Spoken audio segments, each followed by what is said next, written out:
मुझे सिर्फ ये बता दें, जब मज़ाहिर नकवी जो हैं वो चीफ मिनिस्टर के प्रिंसिपल सेक्रेटरी से मिले थे तो रेफरेंस आ गया था। अब कौन सा रेफरेंस आएगा? फिर यहाँ पर आकर इतनी बातें की आमिर साहब ने। मुझे सिर्फ इतना बता दें, मैं रिपीट नहीं करना चाहती वही सारी बातें जिनका चेयरमैन एक वसीयत की पर्ची पर आया और जिनका को चेयरमैन अपनी बीवी के मरने के ऊपर पूरी पार्टी जिसको हैंड ओवर कर दी गई हो, मुझे ये बताएं उसमें कौन सी जमहूरियत है? वो कौन सी जमहूरियत के अलमबरदार हैं जो मुझे आकर ये बातें यहाँ पर सुना रहे हैं? अयूब खान को डैडी कहना भी छोड़ दे, इस मुल्क को 2 लाख कराना भी छोड़ दे।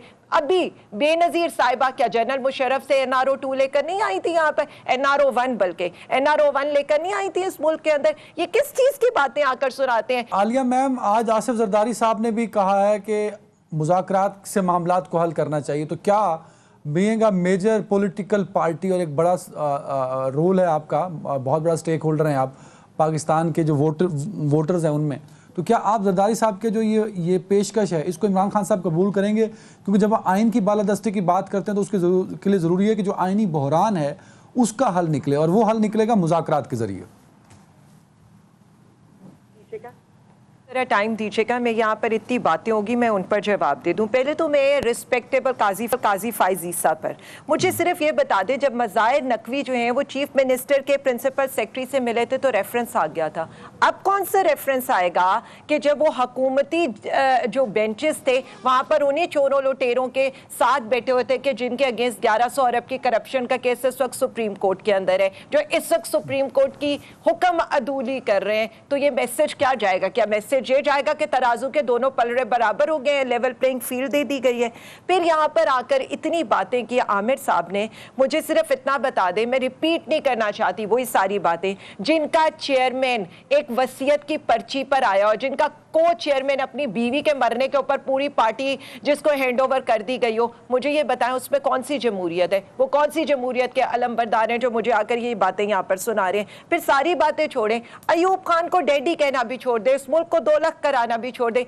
अभी बेनजीर साहिबा क्या जनरल मुशर्रफ से NRO 2 लेकर नहीं आई थी यहाँ पर? NRO 1 बल्कि NRO 1 लेकर नहीं आई थी इस मुल्क के अंदर? ये किस चीज की बातें आकर सुनाते हैं? छोड़ेंगे भी कि यूसुफ रजा गिलानी कैसे जो है सिलेक्ट होकर आए, इनके 2 सेनेटर्स बन गए वहां से जहां पर इनकी अक्सरियत नहीं थी। KPK से 2 सेनेटर्स एक्स्ट्रा बनवा दिए इन्होंने सिंध से MQM की और हमारी सीटों के ऊपर। फिर ये यहाँ आकर हमें उस चीज का भाषण जो ये पार्टी खुद करती ही नहीं है। मैंने तो बड़ी अच्छी तरह से कहा था आइन के अलमबरदार बनना था, लेकिन अगर उस चीज को ये मिस इंटरप्रेट करें तो इनके लिए मैं ये बता दूं कि काला दाग है आप लोगों के मुंह पे। वो जो सिंध हाउस में मंडियां लगी थी, अगर छांगा मांगा नून लीग के लिए ना, तो सिंध हाउस की मंडियां या सेनेट के टिकट खरीदना या सेनेटर्स बनवाना वो कोई एक अच्छी लुक पीपल्स पार्टी के लिए वो भी नहीं आई है। फिर इन्होंने कहा बाजवा साहब का तो शुक्रिया अदा करना चाहिए इन्हें कि 55 सीटों वाली पार्टी को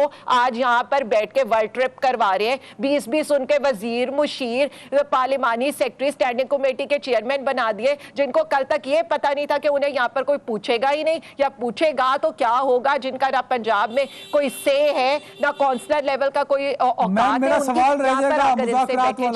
बातें करा ले। नहीं, एक सेकंड नहीं अदनान, मुझे जो बात करनी है वो पार्टी जमहूरियत कहते हुए इस वक्त मुल्क के अंदर highest level of human rights violation हो रही है, वर्स्ट टॉर्चर हो रहे हैं, और यहाँ पर वर्स्ट टॉर्चर हो रहे हैं। और यहाँ पर बातें ये लोग क्या कर रहे हैं मुझसे आके, मुझे ये आइन की तशरीह का बताएंगे। पहली आइन की तशरीह थी जो 35 साल से ये मुसल्लत थे ना, रोटी कपड़ा मकान। रोटी अवाम, आज खुद इनके चेयरमैन ने कहा है एक वक्त की रोटी हो तो दूसरी वक्त की रोटी का अवाम को पता नहीं है। कपड़े इन्होंने वैसे ही अवाम के बिकवा दिए, और मकान तो इन्होंने जो इमरान खान ने कुछ पनाहगाहें या लंगर खाने बनाए थे, इन्होंने उसकी जगह सरे महल, बिलावल जरदारी के महल और बाकी सारा कुछ खड़े करके और अपनी जायदादें और वो करे और फिर आकर मुझे ये सिखा। सिर्फ एक सेकंड, नहीं एक सेकंड, एक मिनट अदनान, मैंने बड़ी देर से, मुझे बहुत कम टाइम मिला है, मुझे बात करने दे।